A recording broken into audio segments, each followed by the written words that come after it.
Good day to all my friends, subscribers, and viewers. So, we have another listing guys, no?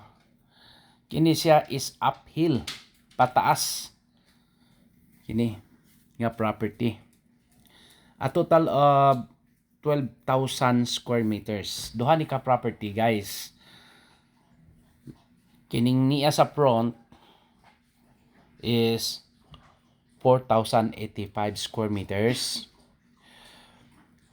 And kining naa sa likod, sa ibabaw, kini babuan, on top is 8,000 square meters.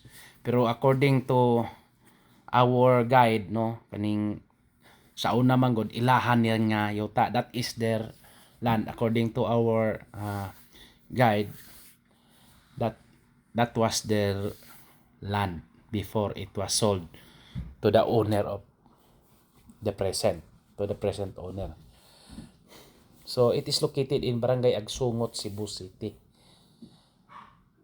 for a package price of 5 million pesos. Two owners decided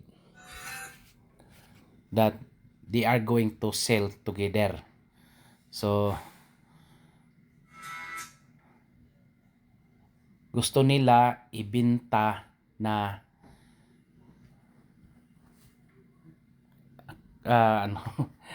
ibenta ang sa front at sa likod, for sale at a time. So ibenta nila kausa sa Bisaya, ibaligya nila og kasa mo na sabot sa to the owners. That is their agreement. They have agreed, owner of the land in front who's holding the barangay road, concrete road, that they will sell their property together. So yan ang mangyayari, no? So mahirapan talaga tayo dito, no? Pero okay lang. So ang ginawa namin, sumampa kami. Pumunta kami sa taas. Yan. Para makita namin ang nandun sa itaas. Yung kasama ko, yung kaibigan kong taga dyan, that is 75 years old already. So medyo maputik at saka madali tayong kasi maputik maslide. Ano ba yung tawag sa Tagalog, maslide?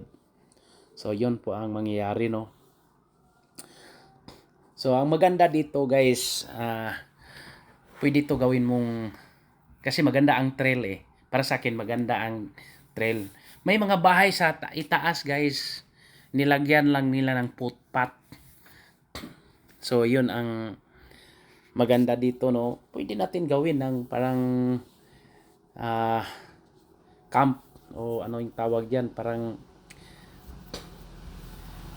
mga gustong magpunta sa bukid, or but this is located in Cebu City, hindi masyadong malayo sa city. Agsungot, if you can see in the Google, ang Agsungot, Cebu City is from, for example, from Cebu City, next is Talamban, Abanilad, next is Talamban, Cebu City, next is Pitos, next is Binaliw, after Binaliw is Agsungot, Cebu City. So ito po yun, nasa itaas na tayo, pero parang naka 50% lang tayo, no? Pinuntahan namin talaga yung sa itaas para makita namin yung lupa sa loob. Ang lupa ay may mga tanim na kahoy, tulad ng mga may mga niyog or coconut trees, mango trees, may santol, may sa Tagalog yung santol, may kawayan, bamboo trees. So yun, maraming improvements. Itong nakaharang na to ay ano pa yan, included pa yan. Ginawa lang yan ng parang fence para sa mga kambing, for the goats, no? Because yung yung katabing lupa ay nag ano ng mga kambing. So maganda dito guys, no? Imagine he's 75 years old. So kayang-kaya pa niya. Ako, hindi man ako nag-practice, hindi man ako maganda, hindi man katulad sa kanya na palaging diyan. So nagkalisod jud ko. Nahihirapan. Pero okay lang, no? Basta pataas to guys. Tinatawag nating uphill. Pero kung gawa natin tong magandang daanan, for example, gawa natin ng footpath, or i-bulldoze natin, igawa natin ng kalsada talaga papunta sa itaas. Pwede naman natin i-zigzag yun. So, makarating pa rin tayo. Pero may sabi ng kaibigan ko, may isang option dyan na galing sa kalsada, doon tayo magaling sa itaas. Parang mag-ano tayo, para makakonek talaga na tayo ng tamang daanan. Pero mag-develop pa rin tayo. Mga more or less, mga 100 meters away lang kalayo. Pero di masyadong malayo yan. So sa tingin ko guys, ito ay mura lang. I think it will around 416 pesos per square meter. Pero kadalasan dyan, ang bintahan is 1,000 to 1,500 or may 2,000 pesos na doon. So at ito ang pinakamura natin, oh. So mura talaga kasi hindi naman siya matarik. Yung matarik ha, yung by degrees natin. Sabihin natin by degrees, mga yata 45 degrees yata, no? 45, pagdating mo sa itaas, pwede na sa 30 hanggang makarating ka sa itaas talaga. At makikita mo may mga bahay, mga 7 houses doon sa itaas at hindi nakasama sa yun ang mono. Yung monument post hindi nakasama sa lupa. Kaya medyo naggabihan kami rito. Kasi pinuntahan namin talaga eh. Yung water guys, instead na nasa galing sa itaas yung water eh. May mga kapitbahay diyan, ginawa nilang source of water kasi hindi pa ginagamit ng may-ari eh. Naglagay lang sila ng isang parang hose. Ano ba yun sa hose? Tubo or ano ba yun? Basta may flowing water diyan.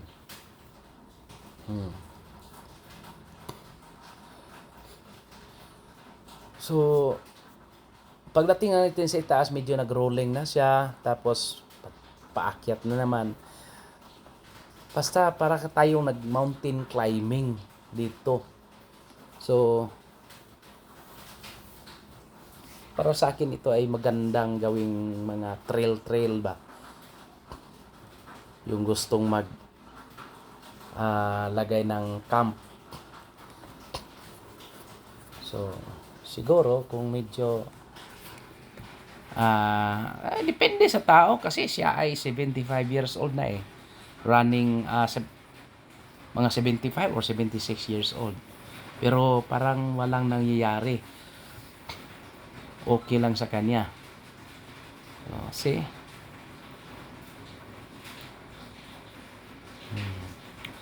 May mga puno pa rin katulad ng Jimelina, no? Yan po. Tingnan mo. Tubig yan.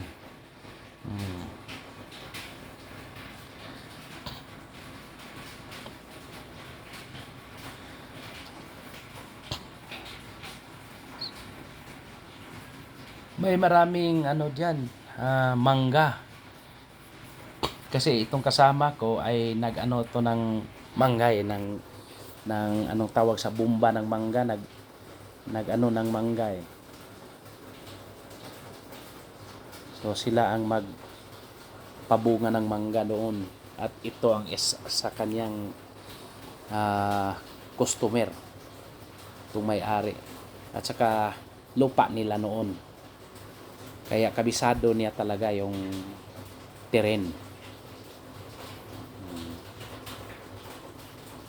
So may mga saging, no. Maganda ang location. Para sa akin maganda.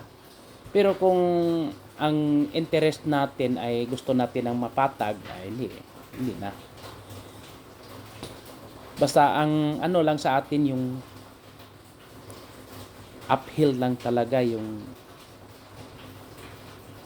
itsura ng lupa natin binibenta ngayon. At 5 million pesos negotiable. So pwede pa yan.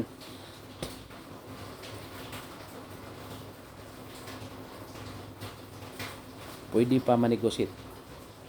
So, malaki ang puno ng Jimelina. So, kung magpagawa ka ng bahay or pwede diyan, no?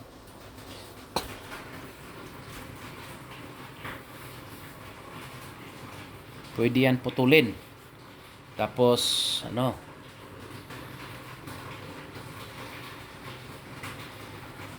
medyo nahihirapan talaga ako kasi may may operation ako sa tuhod.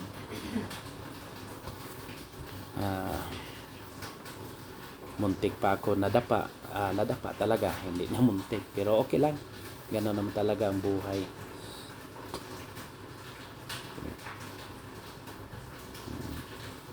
Pagdating mo sa itaas, hindi naman masyadong uphill talaga, medyo may mapatag sa taas. Halo-halo lang, may patag, may sloping, ganun.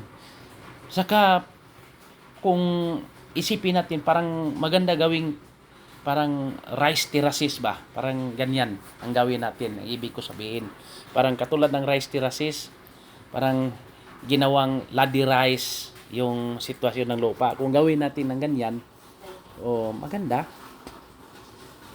ang sitwasyon. Kasi malapit lang ito talaga sa Cebu City. At hindi mahal. Mura lang. May binibenta rin tayo ng dyan, 1.4 hectare. Is 1,000 ang per square meter. So, 14 million na yun. Pero ito, this is a total of 12,000 square meters. Pero kung sabi ng kaibigan ko, pag estimated nila mga 1.5 hectare. So parang kasi kadalasan naman sa mga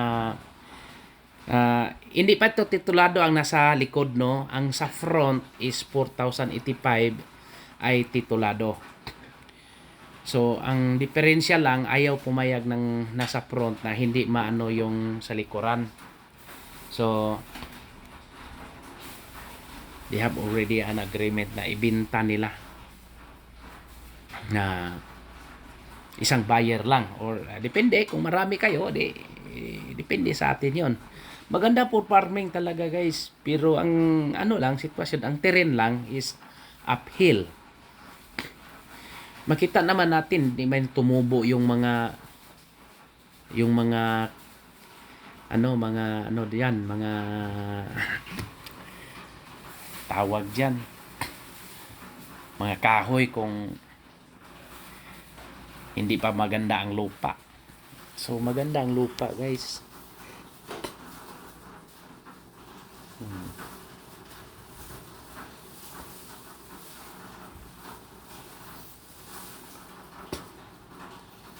So, kung sakali, maganda to for investment naman. Alam naman natin, makikita natin yung mga tulad ng Baguio. May mga some parts of Cebu na medyo uphill pero may bahay pa rin sa itaas. So depende pag design, no, kung tayo magdisenyo. Depende na 'yan sa architect natin kung paano gawin. So nandiyan na tayo sa itaas, guys. So kita natin kung wala lang harang, makita natin ang dagat. O kailangan putulin ang mga puno. Pero kung ayaw mo naman,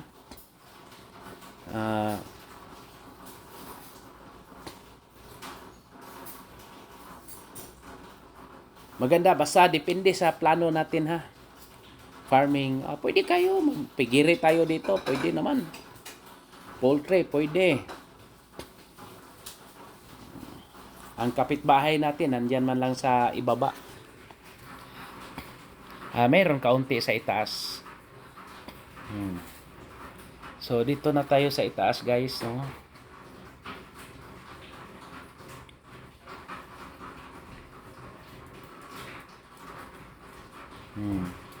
Tinuro niya na dyan ang mohon. So, kailangan kung gusto nating magbisita, so alam natin na tayo kayang-kaya natin. Kasi pataas uphill. Kailangan nating maglakad papunta sa itaas. Yan po. More or less siguro maglakad tayo mga hindi mawawala sa mga 50 to 60 meters, parang ganun.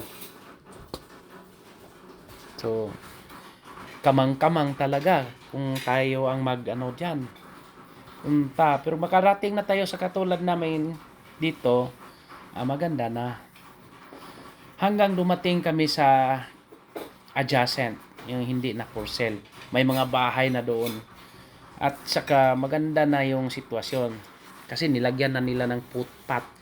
Yung sa simula sa video natin, nakita mo yung dalawang tao. Yun po. Sila. So ito. Ito na yung katabi, no? Ang maganda pa rin dito, guys, maganda ang weather. Medyo maginaw ba? Kasi maraming kahoy at bundok, no?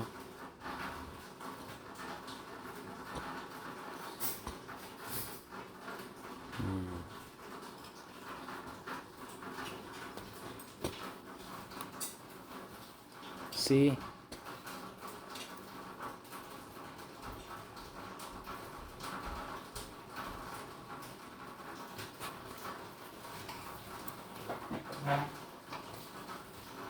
May nakatira niya dyan. Sa itaas yan, ha? Hindi yan sa baba. So, may mga bahay na dyan. Siguro, pag mabili natin yun, no? Depende. Kasi sa kanila, parang ginawa nilang, pinatag nila yung lupa dyan. May kasaba na. So, tinaniman na nila.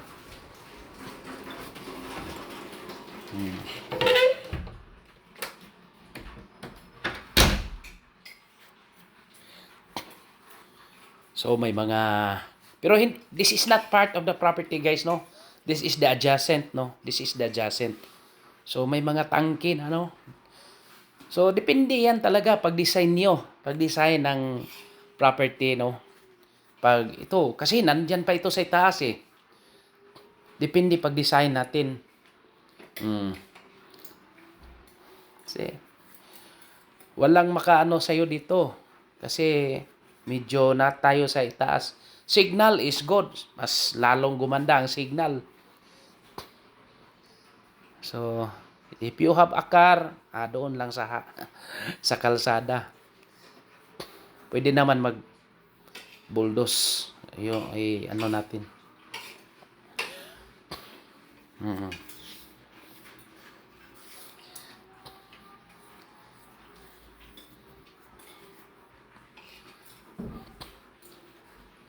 talaga sa totoo lang, nahihirapan talaga ako eh.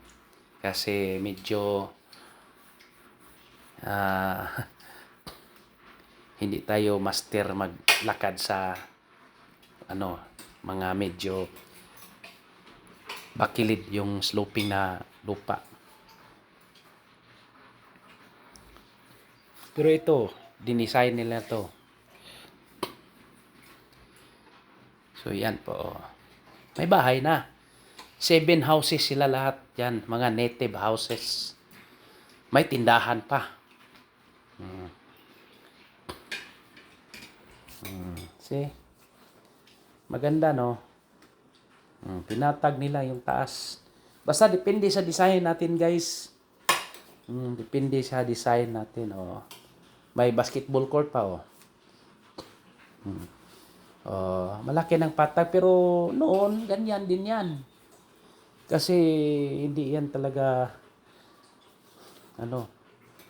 Tapos, hindi talaga yan patag. Not a flat terrain. That was a hill. So, sa katagalan nila dyan, na-develop na. So, kung mabili natin yan, yung ino-offer natin, maganda yan. Depende lang talaga sa pagdisenyo ng architect or sino man. Okay. So, dyan, nilagyan na lang footpath. So, see? Pero yung iba, parang ano na lang, sa mga bata, parang walang nangyari. Tingnan mo siya naglakad. Okay. Oh, dahil sa baba na. Oh, yung sasakyan natin nasa baba. Okay. For inquiries, just contact me and please subscribe our YouTube channel. We will process transfer of title. Yeah. Yan po. Then, if you have properties for sale, just submit it to us. So, just few minutes drive from Talamban, Cebu City. More or less, nasa 8 kilometers lang or 9 kilometers away. Parang ganyan lang po ang kalayo. Malapit lang. Okay?